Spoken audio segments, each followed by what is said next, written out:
बिस्तर से इतना भी प्यार मत करना कि मंजिल ख्वाब बनकर रह जाए। बिस्तर से इतना भी प्यार मत करना कि मंजिल ख्वाब बनकर रह जाए। अगर ख्वाहिश है तेरी मनचाही चीज़ पाने की तो हिम्मत भी रख कुछ कर दिखाने की। नमस्कार दोस्तों, आप सभी दोस्तों का स्वागत है दीपन क्लासेज यूट्यूब चैनल पर। मैं आपका दोस्त महेंद्र कुमार फिर से एक नए वीडियो के साथ हाजिर हूँ। हम पढ़ते थे राजस्थान BTC 2025 बैच की तैयारी। बहुत ही दोस्तों, मैं आशा करता हूँ आपकी तैयारी बहुत ही अच्छी चलती है, क्योंकि आप लगातार हमारे इस YouTube प्लेटफॉर्म से जुड़े हुए और जो हम आपको बेहतरीन से बेहतरीन कंटेंट प्रोवाइड कराने की हम कोशिश करते हैं। तो उनसे पहले हमने राजस्थान की स्थिति और विस्तार की चर्चा की है। बहुत ही मुझे आशा है कि आप नोट्स बनाते होंगे। मुझे इससे बाहर आपके राजस्थान भूगोल से कुछ नहीं जाएगा, क्योंकि ये कुछ BTC के और कुछ उससे भी ज़्यादा हम पढ़ाने की कोशिश करते हैं। लगभग इससे बाहर हमारा कोई भी क्वेश्चन राजस्थान भूगोल से नहीं जाएगा। ये आप पर डिपेंड करता है कि आपने इनका याद कितने की और कितने बार आपने रिवीजन किया। आज का ये टॉपिक हमारा लंबा चलने वाला है कि कई वीडियो में आपको देखने वाला कि राजस्थान के शॉर्ट नोट्स के बारे में। राजस्थान के हम पढ़ेंगे राजस्थान के भौतिक प्रदेश। राजस्थान के क्या पढ़ेंगे? राजस्थान के भौतिक प्रदेश के बारे में चर्चा करेंगे और इस वीडियो के अंदर बेसिक चर्चा होगी। तो चलिए शुरू करते हैं। राजस्थान के जो भौतिक प्रदेश है, ये ऊंचाऊ क्षेत्र है। कौन सा? ऊंचावत क्षेत्र है, जिसमें पर्वत है, पठार है, मैदान है। ये जैसे पर्वत हम मानते हैं अरावली पर्वत राजस्थान के अंदर है, जो 930 मीटर से ऊपर मानी जाती है लगभग इनका एवरेज। पठार है, हाड़ौती पठार, ये 450 मीटर से ऊपर है। जो मैदानी भाग, ये पूरी मैदान है, ये 150 से 200 मीटर एवरेज ऊपर है। तो ये उच्चावत क्षेत्र है, जो इनकी कई श्रेणियों में से विभाजित किया गया है। जो पर्वत, पठार, मैदान, ये द्वितीय श्रेणी के उच्चावत क्षेत्र माने जाते हैं। और पहले श्रेणी के माने जाते हैं वो महाद्वीप, जो 800 से 40 मीटर ऊपर माने जाते हैं। वे महासागर 3800 मीटर नीचे माने, ये प्रथम श्रेणी के उच्चावत क्षेत्र माने जाते हैं। तो चलिए, इनका कौन से विद्वान ने कितने भागों में बांटने की जो बात कही है राजस्थान के इस भौतिक प्रदेश को, उनके बारे में हम चर्चा करेंगे। तो जो पहला था राज्य का सर्वप्रथम भौतिक विभाजन, जो भौतिक विभाजन किया था वो VC मिश्रा ने किया। किसने किया था? VC मिश्रा ने किया था। VC मिश्रा महोदय ने 7 भागों में इसका प्रकाशन किया था 1967-68 में। अपनी उसकी बुक थी VC मिश्रा की नेशनल बुक ट्रस्ट इनकी बुक थी। इनके अंदर इनकी चर्चा की हुई 7 भागों में राजस्थान के भौतिक विभाजन को VC मिश्रा महोदय ने 1967-68 के अंदर अपनी बुक नेशनल बुक ट्रस्ट के अंदर उन्होंने 7 भागों के बारे में चर्चा की थी। राजस्थान के जो भौतिक है उस 7 भागों में बांटे गए। तो पहला भाग के बारे में हम चर्चा करेंगे कि पहला भाग उन्होंने कौन सी चर्चा की थी। तो पहला है अपने पश्चिमी जो शुष्क क्षेत्र है उनके बारे में इन्होंने चर्चा की। दूसरा है अर्ध शुष्क क्षेत्र, जो अरावली के पश्चिमी क्षेत्र का हिस्सा है ये। और तीसरी जो की है, ये राजस्थान का उत्तरी इलाका है, जो गंगानगर हनुमानगढ़ का, उसे कहा था उत्तरी नहरी सिंचित क्षेत्र, जहाँ नहरें होती है तो उसे सिंचित क्षेत्र। जो चौथा जो अरावली का ये बॉर्डर दिख रहा है आपको, तो ये माना है उन्होंने। पांचवा जो बिहेड़ क्षेत्र माना है। कौन सा? बिहेड़ क्षेत्र, ये स्वयं माध्यपुर का इलाका, यहाँ का बिहेड़ क्षेत्र माना है। जो छठा ये दक्षिण पूर्वी कृषि क्षेत्र, जहाँ बहुत कृषि की जाती है, यहाँ पे कोटा की तरफ से जहाँ पे कृषि की जाती है यहाँ पे। और उसके बाद ये 7वां माना है, ये पूरी मैदानी कृषि औद्योगिक प्रदेश माना है, जो भरतपुर धौलपुर के आसपास का ये इलाका है। ये 7 कुल हैं, 7 प्रदेश इन्होंने माने हैं। कितने? कुल 7 प्रदेश माने हैं। अगला नेक्स्ट, जो सेकेंड जिसने विभाजन किया वो AK सेन महोदय द्वारा 1967 में ही जलवायु के आधार पर राज्य का भौतिक विभाजन किया। किसने कहा? AK सेन महोदय ने ये 1967 के अंदर जलवायु दृष्टि से इन्होंने जलवायु के आधार पर राज्य का भौतिक विभाजन किया।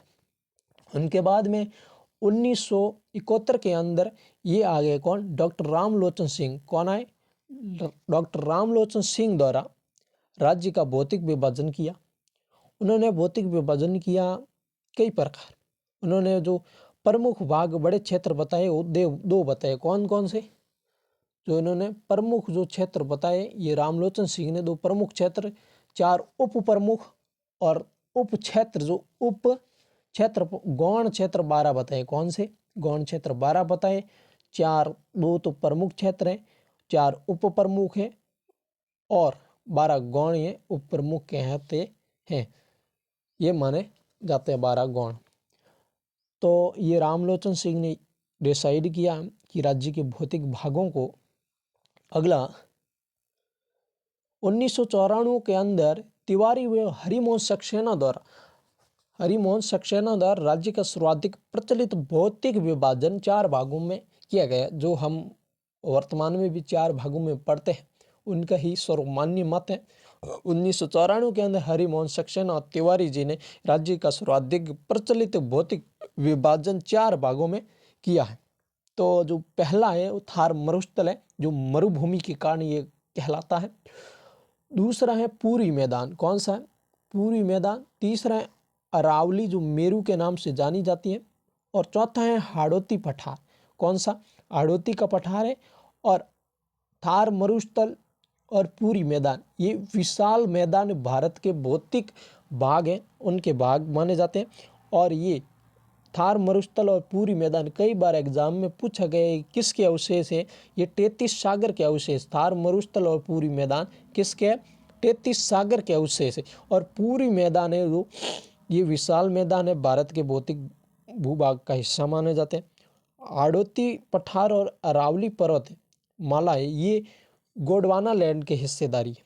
किसकी, गोंडवाना लैंड के ये माने जाते हैं। और भारत का ये प्रायद्वीपीय पठार ये गोंडवाना लैंड का है, उन्हीं का गोंडवाना, ये प्रायद्वीपीय पठार भारत का जो हिस्सा है, उन्हीं से ये हाड़ौती पठार का हिस्सा माना जाता है। अब बात करेंगे राज्य का सबसे प्राचीन भौतिक प्रदेश इनमें से कौन सा। ये क्वेश्चन लिखा हुआ है आपकी स्क्रीन पर। अरावली है, दक्षिण पूरी पठारी है, थार मरुस्थल या पूरी मैदान है। राज्य का सबसे प्राचीन जो भौतिक प्रदेश है ये अरावली प्रदेश है। कौन सा है, ये अरावली प्रदेश माना जाता है। राज्य का सबसे प्राचीन जो भौतिक प्रदेश है वो अरावली को माना जाता है। किसको माना जाता, अरावली को माना जाता है। अरावली जो अजोइक महाक्लेप यानी प्री कैम्ब्रियन काल की है। कौन सी, अरावली किसके काल की, प्री कैम्ब्रियन काल की, अजोइक महाक्लेप की। जो दक्षिणी पूरी पठार है, कौन सा, जो दक्षिणी पूरी पठार है ये मेसोजिक की है। कौन सी, मेसोजोइक युग की है। ये कैरेटिस काल की है। कौन से, कैरेटिस काल की है, ये मेसोजिक की है। और जो थार मरुस्थल है, कौन सा, जो थार मरुस्थल है ये सेनोजोइक काल की है। कौन से काल की, सेनोजिक काल की है, प्लीस्टोसीन काल की है। कौन सी, प्लीस्टोसीन काल की है। जो पूरी मैदान है, कौन सा, जो पूरी मैदान माना जाता अपना पूरी मैदान, ये भी सेनोजिक और प्लीस्टोसीन काल के माने जाते हैं। और हम ये बेसिक चीज़ आपके ये बहुत ही ज़रूरी याद होना ज़रूरी है। एक तरफ आपके राजस्थान की जो क्षेत्रफल, जनसंख्या, मिट्टी, वर्षा, जलवायु क्षेत्र को कवर करती है, दूसरी तरफ जो आपके दिए हुए नहीं कि कौन से जो भौतिक प्रदेश है उनसे रिलेटेड आपका ये रहेगा। तो उनके बारे में हम देखते हैं। तो राजस्थान के अंदर पहला जो भौतिक प्रदेश थार मरुस्थल है, दूसरा पूरी मैदान, अरावली पर्वतमाला और हाड़ौती का पठार है। तो इनका क्षेत्रफल के बारे में हम चर्चा करेंगे। थार मरुस्थल की पहले, थार मरुस्थल के अंदर जो क्षेत्रफल है थार मरुस्थल का राजस्थान के अंदर वो है 61 पॉइंट कितने, 61 पॉइंट अपने 11% ये थार मरुस्थल का हिस्सा है। कितना, 61.11% ये राजस्थान के अंदर थार मरुस्थल की हिस्सेदारी, लगभग 50% से ज़्यादा है। राजस्थान के आधे हिस्से से ज़्यादा यानी 60% लगभग राजस्थान के अंदर मरुस्थल है। क्या है? मरुस्थल है। थार मरुस्थल का हिस्सेदारी है। और इनके अंदर जो निवास करती है जनसंख्या, क्या निवास करती है? जो जनसंख्या निवास करती है वो 40% करती है। कितनी? 40% जनसंख्या निवास करती है। और इसी थार मरुस्थल के अंदर जो मिट्टी पाई जाती है, कौन सी? जो मिट्टी पाई जाती है वो रेतीली और बलुई मिट्टी है। कौन सी? बलुई मिट्टी, रेतीली मिट्टी राजस्थान के थार मरुस्थल के अंदर पाई जाती है। और उनके बाद में जो यहाँ पर जो वर्षा जो सेंटीमीटर में होती है, वो सबसे थार मरुस्थल के अंदर, राजस्थान के अंदर सबसे कम वर्षा मानी जाती है थार मरुस्थल के अंदर। और एक पर्सन भी है, राजस्थान के सबसे शुष्क जिला कौन सा है? अभी वर्तमान के अंदर जिला बन चुका है और स्थान था वो फलोदी था, सबसे शुष्क जिला। और सबसे कम वर्षा होती है राजस्थान के सब जैसलमेर के सम क्षेत्र के अंदर, सबसे 10 सेंटीमीटर से कम वर्षा वहाँ पर होती है। और थार मरुस्थल की एवरेज लगभग की बात करें तो यहाँ पर वर्षा 50 सेंटीमीटर से कम होती है। कितने? 50 सेंटीमीटर से ही वर्षा कम होती है राजस्थान की थार मरुस्थल के अंदर। यहाँ पर कौन सी जो जलवायु पाई जाती है? तो यहाँ पर जो जलवायु क्षेत्र हैं थार मरुस्थल के अंदर, वो क्षेत्र अपना शुष्क और अर्ध शुष्क यहाँ पर जलवायु पाई जाती है। तो हम देखेंगे, अब बात करेंगे पूर्वी मैदान की। किसकी? पूर्वी मैदान की। यहाँ पर जो क्षेत्रफल है, यहाँ का क्षेत्रफल है वो 23, राजस्थान के कुल क्षेत्रफल का 23% पूरी मैदान का क्षेत्रफल माना जाता है। कितना? 23%। और यहाँ पर पूरी मैदान के अंदर राजस्थान की कुल जनसंख्या में से प्रतिशत रहता है, वो रहता है 39%। कितना? 39%। थार मरुस्थल का कितना था? 40% था। 1% ही कम है। यहाँ पर क्षेत्रफल कम है, जनसंख्या ज़्यादा है। क्षेत्रफल कम है, जनसंख्या ज़्यादा है। थार मरुस्थल के अंदर जनसंख्या कम है और क्षेत्रफल उनके मुताबिक ज़्यादा है। और यहाँ पर पूरी मैदान के अंदर जो मिट्टी पाई जाती है, कौन सी मिट्टी पाई जाती है? और वो है अपने कौन सी? जलोढ़ मिट्टी। कौन सी? जलोढ़ मिट्टी। और पूरी जो थार मरुस्थल के अंदर रेतीली बलुई मिट्टी थी, और यहाँ पर पूरी मैदान के अंदर जलोढ़ मिट्टी पाई जाती है। और यहाँ पर जो वर्षा होती है पूरी मैदान के अंदर 70 से 80 सेंटीमीटर यहाँ पर वर्षा हो जाती है। कितनी? 70 से 80 सेंटीमीटर यहाँ पर वर्षा पाई जाती है। और यहाँ पर जो जलवायु है वो आर्द्र जलवायु है, कुछ ठंडी जलवायु यहाँ पर पाई जाती है। और हम बात करेंगे अरावली क्षेत्र की, पर्वतमाला के आसपास की। तो यहाँ पर जो थी अपने जो क्षेत्रफल अरावली का, ये राजस्थान के कुल हिस्सेदारी में से 9% ये क्षेत्रफल है। और यहाँ पर जनसंख्या क्षेत्रफल से थोड़ी ज़्यादा रहती, 10% यहाँ पर जनसंख्या रहती है राजस्थान की कुल जनसंख्या में से यहाँ पर रहती। और यहाँ पर मिट्टी पाई जाती है, क्योंकि अरावली पर्वतमाला है तो यहाँ पर संभावित है कि पर्वतमालीय मिट्टी पाई जाए, पर्वतीय मिट्टी पाई जाती है। और यहाँ पर जो वर्षा होती है वो 50 से 70 सेंटीमीटर के बीच यहाँ पर वर्षा पाई जाती है, वर्षा होती है। और यहाँ पर जलवायु उप आंध्र, यानी थोड़े आंध्र से थोड़ा ज़्यादा उप आंध्र, यहाँ पर ठंडी जलवायु पाई जाती है। ये ठंडे इलाके हैं। और अरावली के अंदर एक इलाका है माउंट आबू, बहुत ही राजस्थान का सबसे ठंडा इलाका। कौन सा? राजस्थान का सबसे ठंडा इलाका माना जाता। हम आगे बात करेंगे हाड़ौती पठार की। यहाँ पर जो राजस्थान के कुल क्षेत्रफल का जो हिस्सेदारी पाई जाती है, वो पाई जाती है कितनी? अपने 6.89% ये हिस्सेदारी पाई जाती है राजस्थान के क्षेत्रफल के अंदर। और यहाँ की जनसंख्या 11% राजस्थान की कुल जनसंख्या में से निवास करते हैं। कितना प्रतिशत? 11% जनसंख्या। और यहाँ की जो हाड़ौती पठार की मिट्टी पाई जाती है कौन सी है? काली मिट्टी। कौन सी है? काली मिट्टी। यहाँ हाड़ौती पठार के अंदर मिट्टी पाई जाती है। यहाँ पर जो वर्षा होती है वो 80 से 100 सेंटीमीटर यहाँ पर वर्षा होती है। और यहाँ जो जलवायु पाई जाती है, जो अति आर्द्र जलवायु पाई जाती है, कौन सी? अति आर्द्र जलवायु पाई जाती है।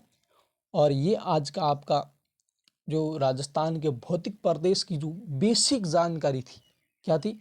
जो बेसिक जानकारी के बारे में हमने इस वीडियो के अंदर चर्चा की। अगले वीडियो के अंदर हम चर्चा करेंगे थार मरुस्थल की विस्तार से, थार मरुस्थल के शुष्क मरुस्थल और अर्ध शुष्क मरुस्थल और बालू का स्तूप युक्त और मुक्त क्षेत्र की बहुत ही महत्वपूर्ण हम चर्चा करेंगे। तो अगर आप नए हो तो इस वीडियो चैनल को हमारे ज़रूर सब्सक्राइब करें, आगे से आगे ज़रूर शेयर करें। मुझे आशा है कि आप अच्छी तरीके से पढ़ाई करते रहेंगे। चलिए, थैंक यू।